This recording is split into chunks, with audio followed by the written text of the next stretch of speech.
I haven't gotten a good copy, meaning with the pictures and everything. I mean, hey, this is what this person said. This is what this person said. I don't any opinion into that, so everybody can just judge for themselves. Exactly. And that's my then.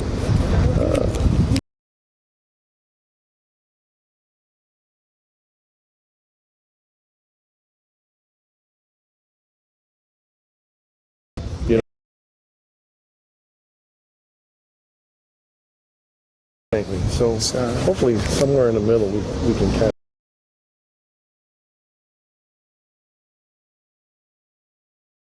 It's gonna 6 months, 6 weeks. Yeah, I'd say by the end of the year we have another one of these. Oh no, I think we average. We were averaging 15 a year. I bet you if we looked at the numbers, I bet you it's going to be around 10 a year. You know, I mean, and I'm not. All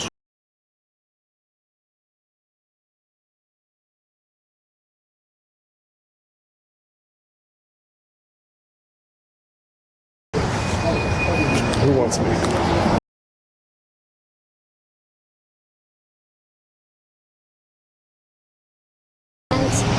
If you could just kind of give me a little preview of where we are right now and what you guys will be talking about shortly. All right. Okay. I want to get Gerald Christmas up here momentarily, but we're at 1241 Walton. This is a scene that police executed a search warrant where they allege that they found Mr. Bey located in this home and exit this back door. What we're about to do is kind of do a walkthrough and find out exactly what occurred just 4 or 5 days ago. I'm gonna wait on Attorney Christmas to approach. Gerald.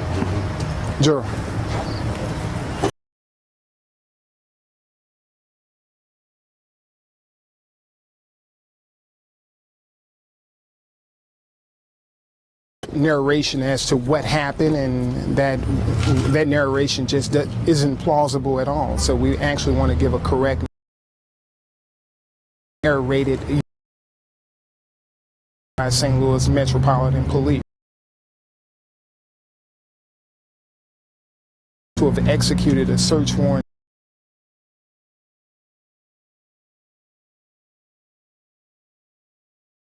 make it 2 houses south of here where he was ultimately shot.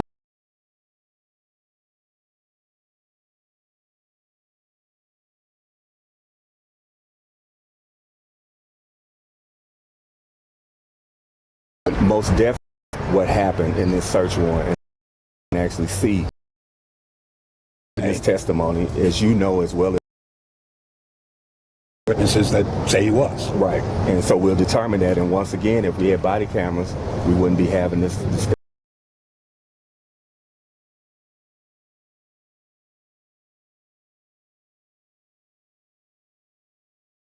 Get involved in this case means that she understands. Do you think you'll be able to prove?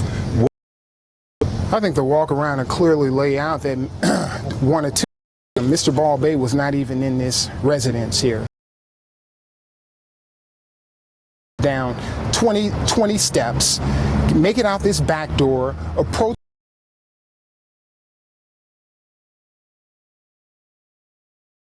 and then come back and make it another 75 feet to where he lay dead. It's just virtually impossible. When you say he wasn't here, obviously he was at the house. No, he wasn't at the house. Where was he? He would have been 2 doors south of this house, in the rear of that house, where he made initial contact with 2 police officers who were in plain clothes, who approached him. He did not know they were police officers. After seeing these 2 plainclothes men armed, Mr. Ball-Bey and another 14-year-old young man took off running, where Mr. Ball-Bey was ultimately shot from the rear. Why was he Let me get your name. My name's Jermaine Wooten. Let me get your name. I'm Gerald Christmas. Why was he here in this neighborhood in the first place? His relatives live here. Live here. At this house here. And so From your side, you're saying that he was hanging out in the back of the house, just two more houses down. Initially, he was in the front of this house, and they heard some ruckus going on in the back of the house. They walked to the back of the house where they were met by two plainclothes police officers. It seems like there would have been more of a ruckus in the front of the house initially with the whole tactical team coming here, or I'm not sure if it was one or two teams of police officers. But it seems like people would have. This is where you would have seen it first. Is in the front. They would. I don't know what he would have seen, because he's no longer. He was in the rear of this building, just 2 doors. You should have had a tactical team in the back and a tactical team in the front. Right. And maybe the tactical team in the back was setting up first in anticipation of the tactical team coming in through the front door. I want to just make sure I understand your main points. So I'm going to let you just restate them. What would you say are your 4 main points of today that you want to get across to the public? 4 main points I'll give to, and I'll let Mr. Christmas give to. The first main point, that Mr. Ball-Bey was not here at this house. Okay. The second main point is Mr. Ball-Bey would have been located where. In addition, if police had properly executed this search warrant and had the back door covered in a proper way, it's no one could have exited the back door. It ran roughly about 100 feet, armed. And I'll just add as one more point, according to Michael Graham, the shot he sustained would have taken him down immediately, which does not concur with what the police officers stated. They said he was shot in the back. And they said that shot would have taken him down immediately when we talked to him. He was hit one time, and that one time was in the back? In the heart. This is what Dr. Graham said. Shot from the back that would have actually pierced his artery leading to his heart. Okay, because I think the chief said that he was shot in the back. He definitely was shot in the He was back. shot in the back. We saw the body yesterday. Center back, almost right in the spine, looks like. So all of these points lead you to what conclusion? First and foremost, that based on all the witnesses that we would have spoken to, that Mr. Ball-Bey was not armed. Thirdly, Mr. Ball-Bey was running when he was shot from the rear by police. And everything I'm telling you is supported by eyewitness testimony. We've not interviewed not one single eyewitness that's placed a gun in Mr. Ball-Bey's possession. And the So police said they have walk. one witness, right? That's what the police officers say. They have one witness, but we've spoken to multiple witnesses who are... The people who were arrested at the scene that day, what are they telling you what happened? The search warrant was issued. I didn't question them about that. I questioned them about whether or not Mr. Ball-Bey was present when the search warrant was being executed, because I knew they were the people apprehended in the house at the time.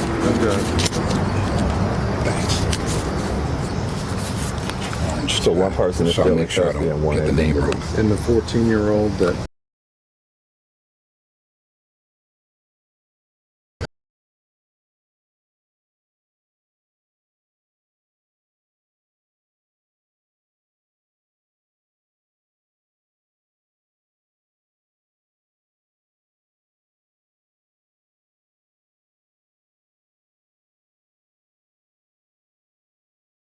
is. I have not learned, but I don't think that mom knows who the 14-year-old is. But she I did not understand there were a lot of people in the house. There's 2 people in the house at the time. Okay, so 2 people in the house when the police came. When they executed the search warrant, there were 2 people in the house. The 2 people that were apprehended. Correct. Okay, a man and a woman, right? Correct. The man is in custody, the woman was released. And both people indicated that Mr. Ball-Bey was not in the house. But let's do the walkthrough. So he wasn't in this house, but you say it was 2 houses down. You said that you And they own both of these properties. So why do you? Yes. I mean, and so I'm trying to. For shouldn't have been shot. But he knew Absolutely. the people at this house. These were relatives. Okay. First cousins. Okay. Was he any relatives 2 houses down? His relatives own that, They own own both that house as well. Was he? You know, this property and So people are living in both houses? that house is vacant. So you're saying he was in the vacant house? He was not inside the house, he was outside the house. Okay. All right. His aunt lives in this house. His father. Suggested you've talking to the 14-year-old. I've spoken with a 14-year-old, Mr. Chris, What did the 14-year-old tell you? indicated that neither himself or Mr. Ball-Bey had a weapon. Now, is he going to come? Basically agrees with the narrative that you're saying. A piece of our narrative. Pardon? He's a major piece of our narrative. Okay. In the sense that Ball-Bey was not armed and was not in the house. Exactly. And was the 14-year-old in the house? No. No, it was What did he not. say they were doing? They were just talking. Mr. Ball-Bey had just gotten off work.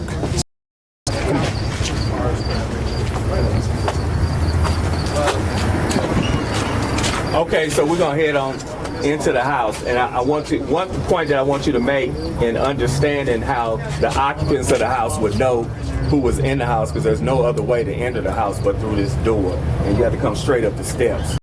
And you not know it's a second floor residence. Gotcha. So come on in.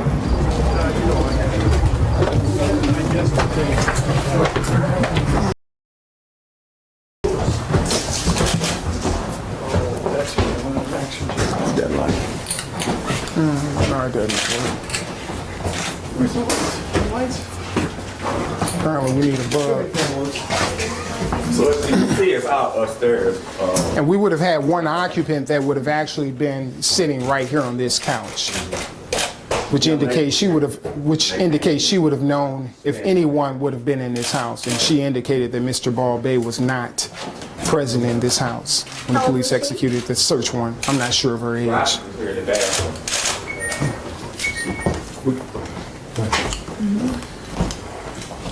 And then we have Mr. Roderick Williams, who would have been in the bathroom just down this hallway.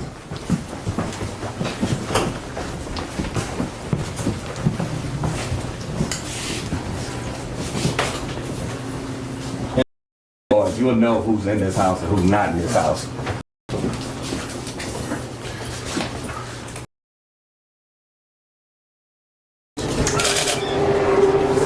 Jumped out the porch and down there.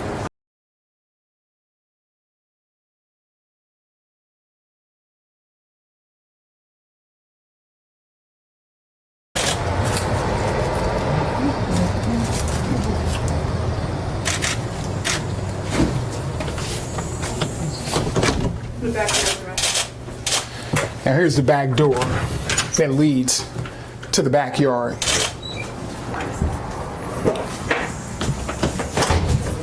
What's that? You need it?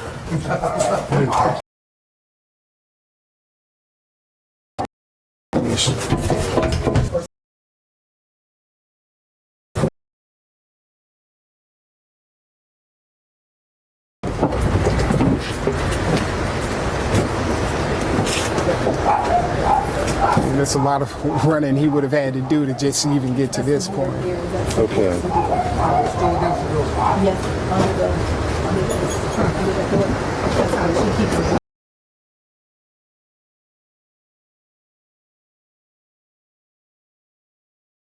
To get out into the yard. Now, did you tell him that she said this boy, All right, the door was man. propped when Exactly. she came back? I'll do it. Hurry up, stay whatever, trying to get baby.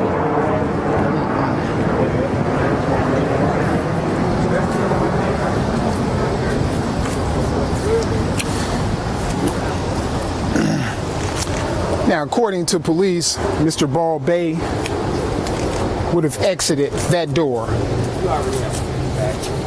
Now, after exiting that door, according to police, Mr. Ball-Bey then would have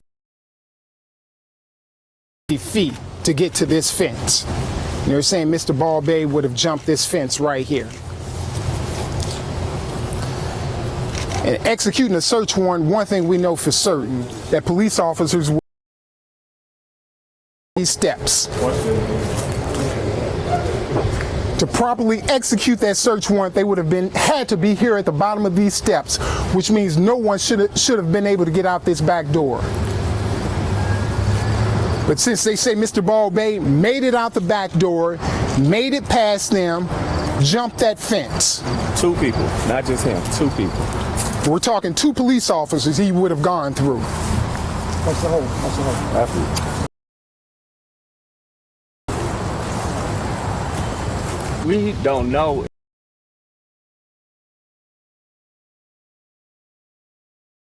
We're going there right We're now. there now.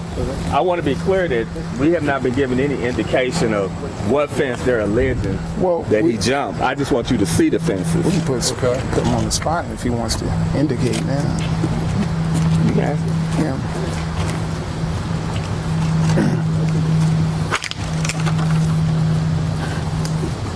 And ultimately, police say Mr. Ball-Bey would have ran through this yard and through that gangway. Was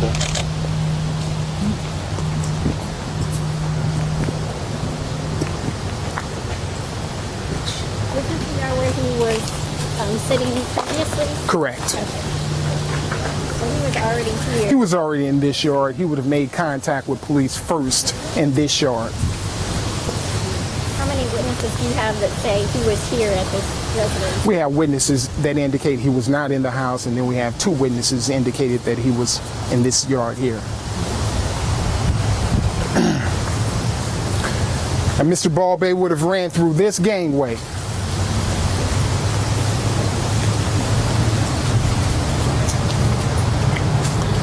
This gangway is roughly about 50 feet long, about 4 feet wide. Do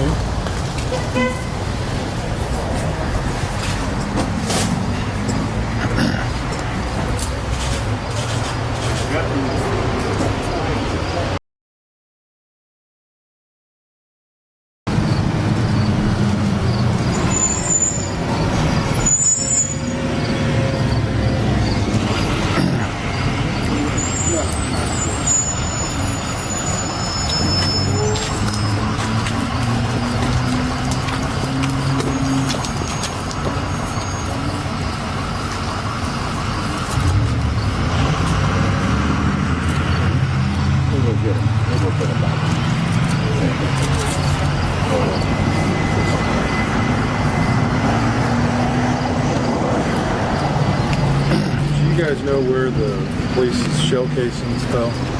No, we do not. We don't have privy. We do have police officers on the scene right now, so if you want to ask Mr. Englehart or any of his assistants, I'm sure they'll share that information with you. For the sake of this exercise, I'm just trying to wait. Okay. You still continue? Yeah. Mr. Ball-Bey's final journey, the 50 feet down this gangway, ended right here. As he ran down this gangway, he was shot from the back, where his body fell face forward, laying right in this very spot. There was no gun near Mr. Ball-Bey's body, according to the eyewitnesses. And again, Mr. Ball-Bey, at 18 years old, lost his life right here in this very spot. A young man who had aspired to be an engineer, had plans to go to college in the fall. This should not have happened to this young man.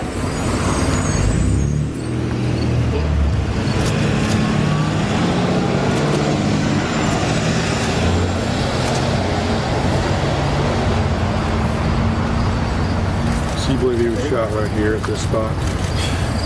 His body, he died in this spot, but ultimately he would have been shot in the gangway.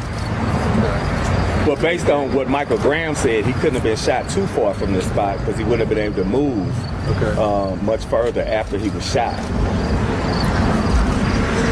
Respectfully, the guys from the police, where were the shell casings found? Can you say? From the police? For the police shell casings? Speak to Lieutenant Englehart, he's our supervisor. Okay, will you finish your news conference? Yes. Okay. I just want just out of respect. Okay. Yeah. Don't mean to disrespect anybody, he's just trying to get Right, you may want to ask questions of both. And we're prepared to answer questions back and forth. If you want to ask Mr. Englehart questions, ask me questions, we're here. All right.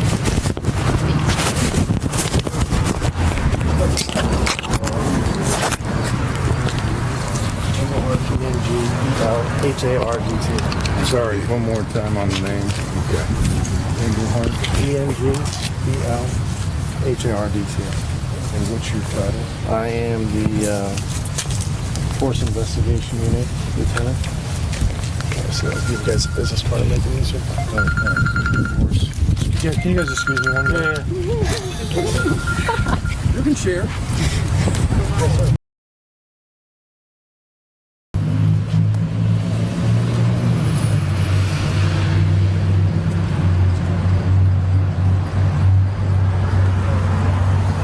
Hey, my camera's shut down on me, so you may have lost control.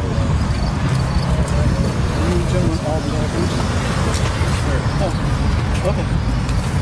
Okay, so you got it again. You got my picture and everything again.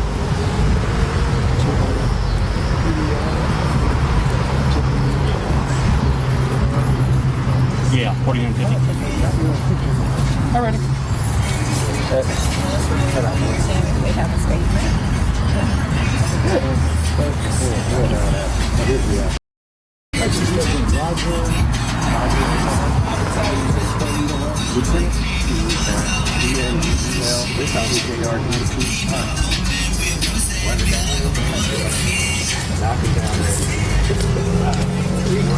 All right. Okay, I'm back. Put this on your time. Hold on, my mom to call. This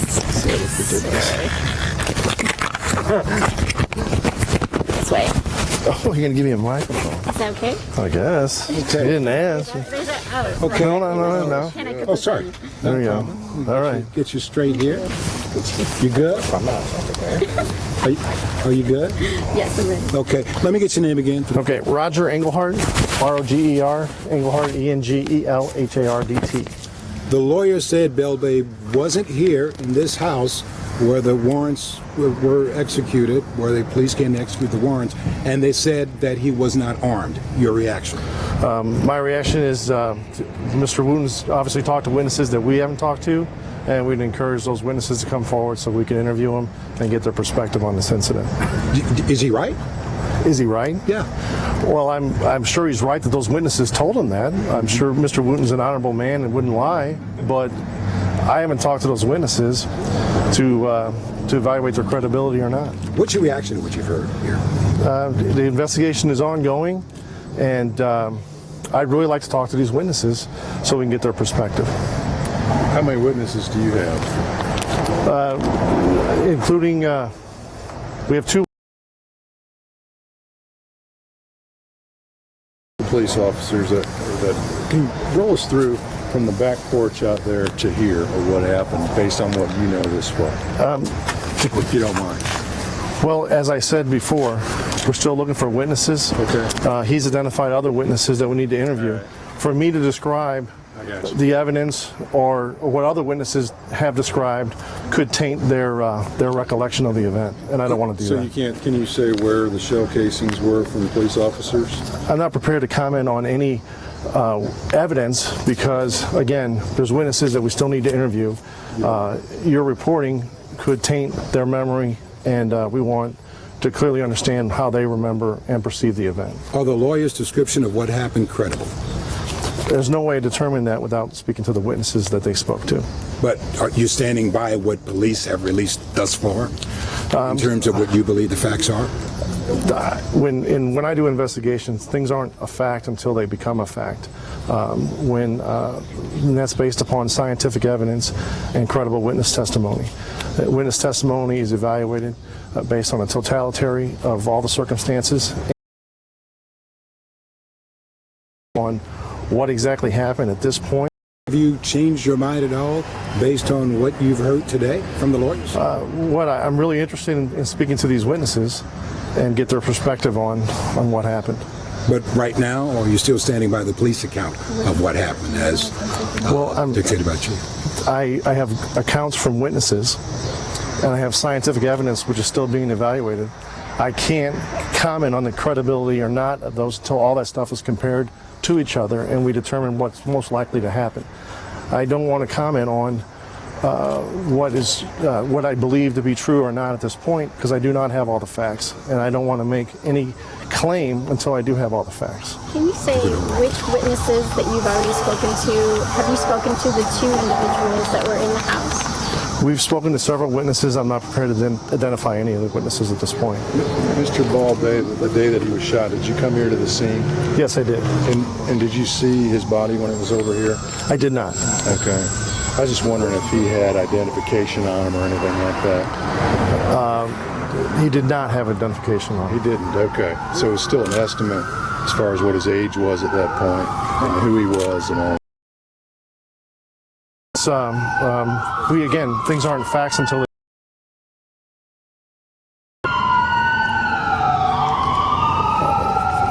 someone verifies who he is, or we verify it independently through fingerprints or some other scientific means. The range is whatever the range is. So.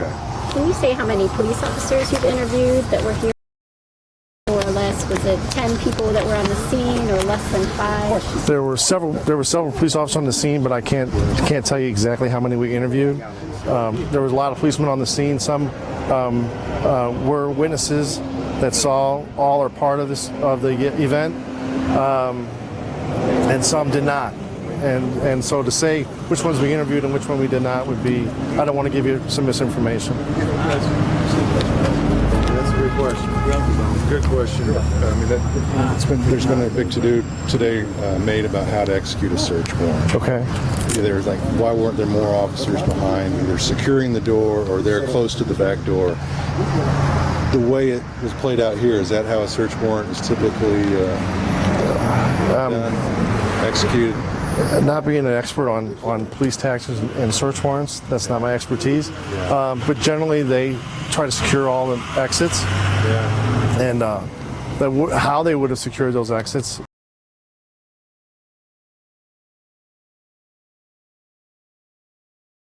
Chief this in the past too, but they said plainclothes officers. Did you all say plainclothes officers? But they're saying they had the vest. Make sure. The people who actually executed the warrant, do you know, were they in full, I guess what kind of police gear were they wearing, and how many were a part of the initial? Again, I don't have an exact number, but they were dressed in some manner of police uniform. From what I'm gathering, it's a vest that says police on it and plain clothes. That's I'm just a reporter, but that's what I'm gleaning from my reporting. But I'm not saying that as a source. But, the search warrant was for say what they found in the house? Weapons. Not this time. Are you done with me? All right. Thank you. You weren't Here looking for Ball-Bey, right? We had nothing to do with the investigation, which we're investigating the officer-involved shooting. Obviously, it began with some police activity, and so, you know, as far as the nuts and bolts of why they were here, that was a separate investigation, not one that we were part of. Could you say what your role is? You said that's not my expertise. What's your expertise? Investigating use of force encounters. And how long have you been in that role? Been in this new position since December 2013, and prior to that, I was a homicide investigator. Who are you? I'm Tanya. Tanya? Tanya, I'm an who? investigator. You're an investigator. Okay, all right. I am. Are you Jermaine's Yeah, I'm an investigator. Okay, all right, okay. But this is really a big one for me. Okay. And that is, oftentimes, a lot of the issue with these kind of shootings and things is people are waiting for the facts to come out. Exactly. Okay? The first thing they hear, ultimately, is going to be a statement from Chief Sam Dotson. Right. Correct? So when Chief Sam Dotson comes out and give a statement, where is he getting that information from? He would get some of the information from me. He would get some of the information from whoever he's talked to. He's chief of police. He want to make sure whatever information is correct. Yes. So in order for him to give a narrative, he would, you say someone, not civilians. Where he gets his information from before he has a press conference. Okay. Okay, all right. Okay, When thank you you. go for through, answering. Okay. pardon me if we're asking the same questions. How many witnesses?